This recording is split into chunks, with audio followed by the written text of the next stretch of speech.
Continuando con el apartado anterior, vamos a profundizar un poco más en el trabajo con vectores y vamos a analizar algunas opciones para generar algunos vectores más grandes de forma más sencilla que estar tipeándolos uno a uno. En primer lugar, voy a limpiar la consola para hacer nuestros nuevos cálculos. Recordemos que es con la tecla control L. Una vez que limpio la consola, vamos a recordar que un vector se ingresaba de la siguiente forma.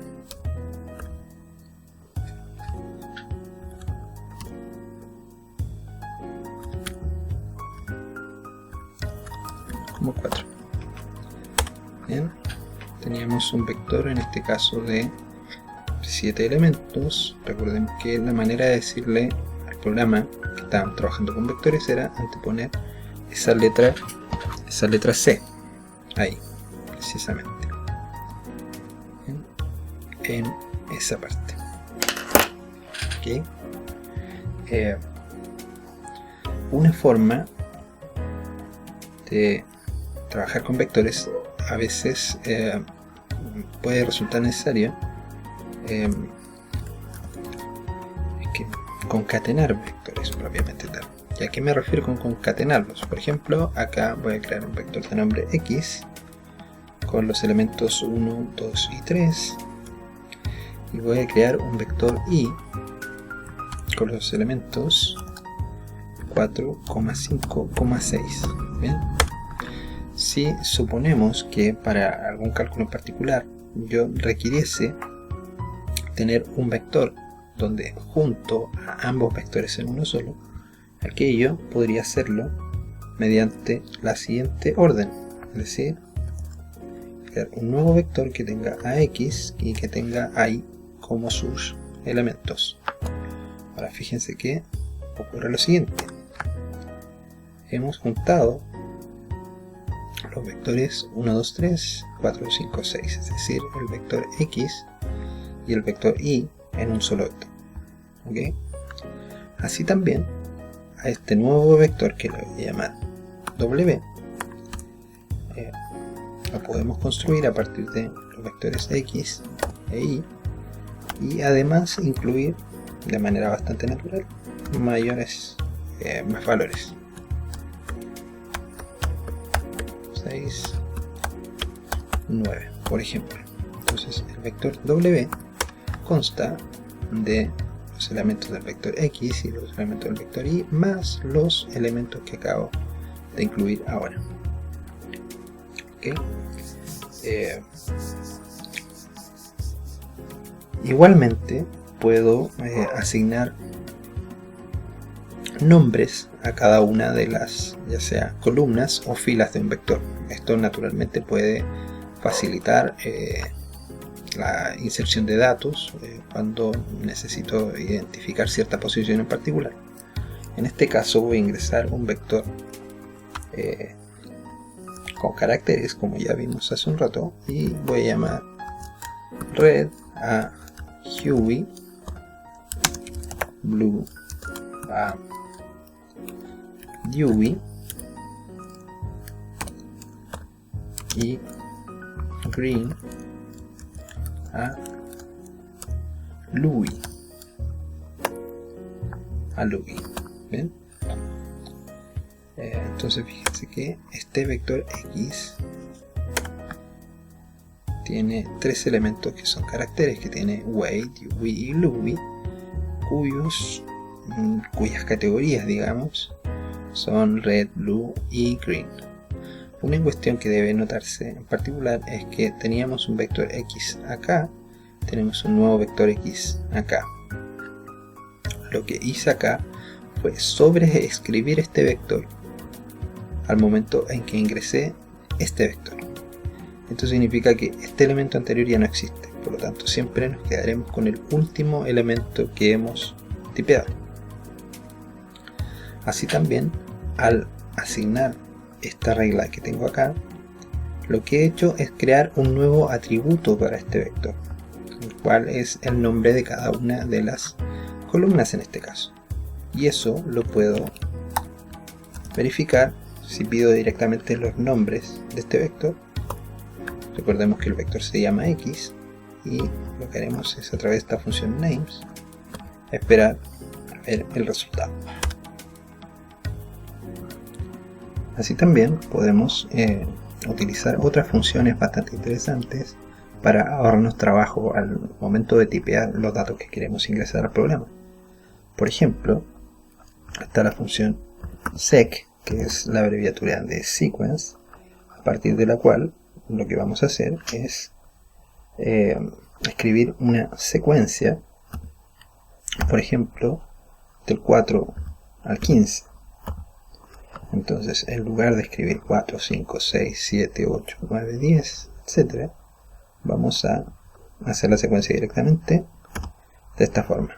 ¿Okay? Naturalmente podemos hacerlo, si nosotros queremos, si somos más ambiciosos, podemos hacerlo, por ejemplo, hasta el 100, lo cual evidentemente nos ahorra bastante trabajo. De esa forma. Entonces, si se fijan, hemos creado un vector bastante grande con 96 elementos.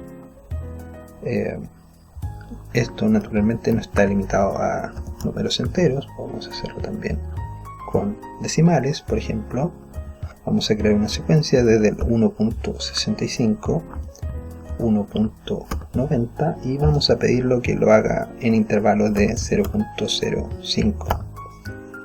Si se fijan, vamos a obtener 1.65, 1.70, etc. Bien, podemos también utilizar otra orden bastante útil que se llama replicate, que se abrevia por rep, donde haremos lo siguiente. Vamos a crear un vector que se llama ups,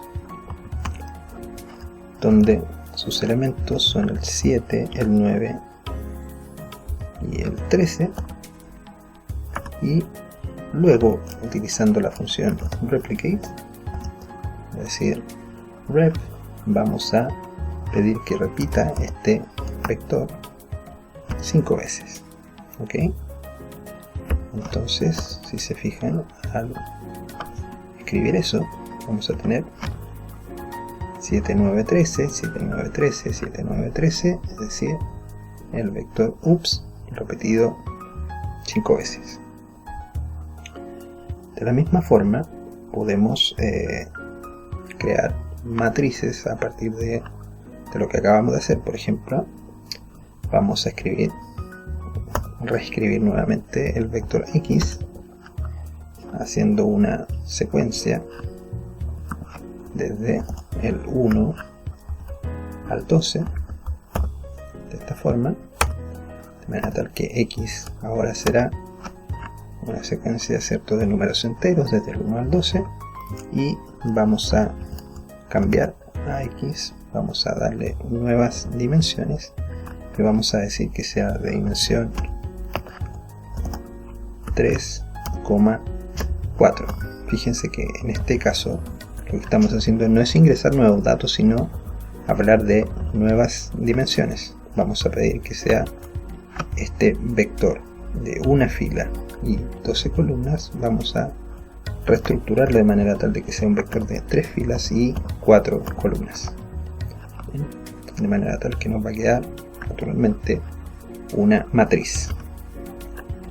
Por lo tanto, ahora x, si se fijan, es una matriz de esa forma, es decir, 1, 2, 3, 4, 5, 6, 7, 8, 9, 10, 11 y 12. Luego podemos reescribir esta matriz, asignarle algunas otras características. Vamos a darle nombres a las filas. En este caso, esta función es parecida a lo que hacíamos con names, pero noten que lo vamos a hacer solamente con las filas.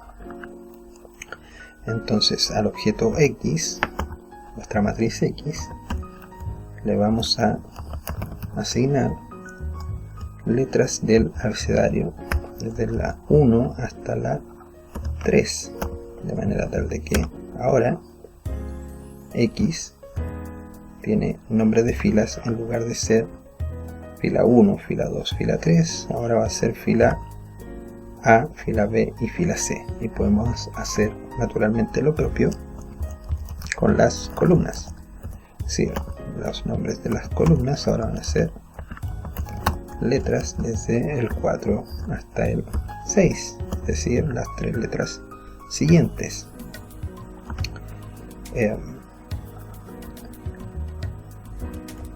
Perdón, hasta el 7, son 4 columnas, lo había olvidado. Ahora sí, entonces X tiene entonces una fila A, una fila B, una fila C, una columna D, una columna E, una columna F y una columna G.